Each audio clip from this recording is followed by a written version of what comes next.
CCTV short news നിങ്ങൾക്കായി സമർപ്പിക്കുന്നത് power guard solar system Koonamuchi. നമസ്കാരം. CCTV ഷോർട്ട് ന്യൂസിലേക്ക് സ്വാഗതം. കടുങ്ങോട് പഞ്ചായത്തിലെ ഏയാൽ ചിറ്റിലങ്ങാട് വൻ മണ്ണ് ഖനനത്തിന് നീക്കം. കുന്നിടിച്ചുള്ള മണ്ണെടുപ്പ് പാരിസ്ഥിതിക പ്രത്യാഘാതങ്ങൾ സൃഷ്ടിക്കുമെന്ന് ചൂണ്ടിക്കാട്ടി നാട്ടുകാർ തടഞ്ഞു. വീട്ടുമുറ്റത്ത് നിർത്തിയിരുന്ന സ്കൂട്ടർ കത്തിനശിച്ചു. പെരുമ്പിലാവ് മണിയറക്കോട് പുളിച്ചാറത്ത് യാസിറിന്റെ വീട്ടിലെ സ്കൂട്ടറാണ് കത്തിയത്. CBSE 10ാം ക്ലാസ് +2 പരീക്ഷാഫലം പ്രസിദ്ധീകരിച്ചു. +2വിന് 88.39% വിജയശതമാനം. 93.66% 10ാം ക്ലാസ് വിജയശതമാനം. മലപ്പുറം ജില്ലാ പഞ്ചായത്ത് ഫണ്ട് ഉപയോഗിച്ച് നിർമ്മിച്ച വെളിയങ്കോട് പഞ്ചായത്ത് പത്തിരം സുരക്ഷാ ഭിത്തിയും കോൺക്രീറ്റ് റോഡും റാമ്പും നാടിന് സമർപ്പിച്ചു. KP വത്സൻ സ്പോർട്സ് അക്കാദമിയുടെ നേതൃത്വത്തിൽ 18ാമത് അഖില കേരള സെവൻസ് ഫുട്ബോൾ ടൂർണമെന്റിന് തുടക്കമായി. സംസ്കാര സമ്പന്നമായ വിദ്യാർത്ഥികളെ വാർത്തെടുക്കുന്നതിൽ MSF മാതൃകാപരമായ പ്രവർത്തനമാണ് നടത്തുന്നതെന്ന് മുസ്ലിം ലീഗ് ജില്ലാ secretary KK Hamsakutty. MSF Punnayur panchayat സമ്മേളനത്തിനോടനുബന്ധിച്ച് നടന്ന തലമുറ സംഗമം ഉദ്ഘാടനം ചെയ്ത് സംസാരിക്കുകയായിരുന്നു അദ്ദേഹം. എരുമപ്പെട്ടി ഗവൺമെന്റ് ഹയർ സെക്കൻഡറി സ്കൂളിലേക്ക് 1998-99 ബാച്ച് വാട്ടർ പ്യൂരിഫയർ വാങ്ങുന്നതിനായി ഫണ്ട് നൽകി.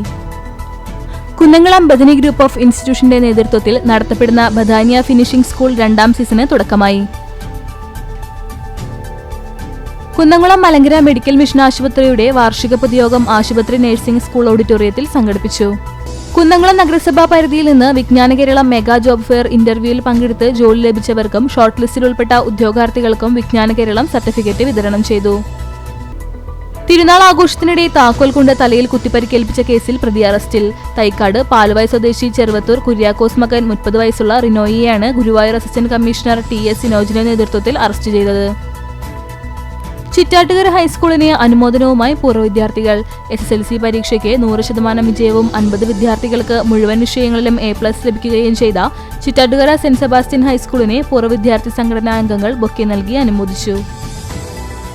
ദേശീയപാത 66-ൽ തീരദേശ ഹൈവേയുടെ പാലം നിർമ്മാണത്തിനിടെ കോൺക്രീറ്റ് സ്ലാബ് റോഡിലേക്ക് വീണ അപകടം. എടക്കഴിയൂർ കാഞ്ച കമ്പനിയിൽ പടിഞ്ഞാറെ സർവീസ് റോഡിലേക്കാണ് സ്ലാബ് തകർന്നു വീണത്. കുന്നംകുളം മലങ്കര മെഡിക്കൽ മിഷൻ ആശുപത്രിയിൽ നഴ്സ് ദിനം ആഘോഷിച്ചു. ഗുരുവായൂർ നഗരസഭയുടെ 3 ദിവസത്തെ വേനൽ അവധിക്കാല ക്യാമ്പിന് തുടക്കമായി. പ്രശസ്ത ഗാനരചയിതാവും കവിയുമായ BK ഹരിനാരായണൻ ക്യാമ്പ് ഉദ്ഘാടനം ചെയ്തു. CCTV ഷോർട്ട് ന്യൂസ് നിങ്ങൾക്കായി സമർപ്പിക്കുന്നത് power guard solar system Koonamuchi. ഇതോടെ ഷോർട്ട് ന്യൂസ് സമാപിക്കുന്നു. കൂടുതൽ വാർത്തകൾക്കും വിശേഷങ്ങൾക്കും ഞങ്ങളുടെ web page, Facebook page, YouTube എന്നിവ സന്ദർശിക്കുക. തത്സമയ വാർത്തകൾക്കായി www.cctv online.tv സന്ദർശിക്കുക. നമസ്കാരം.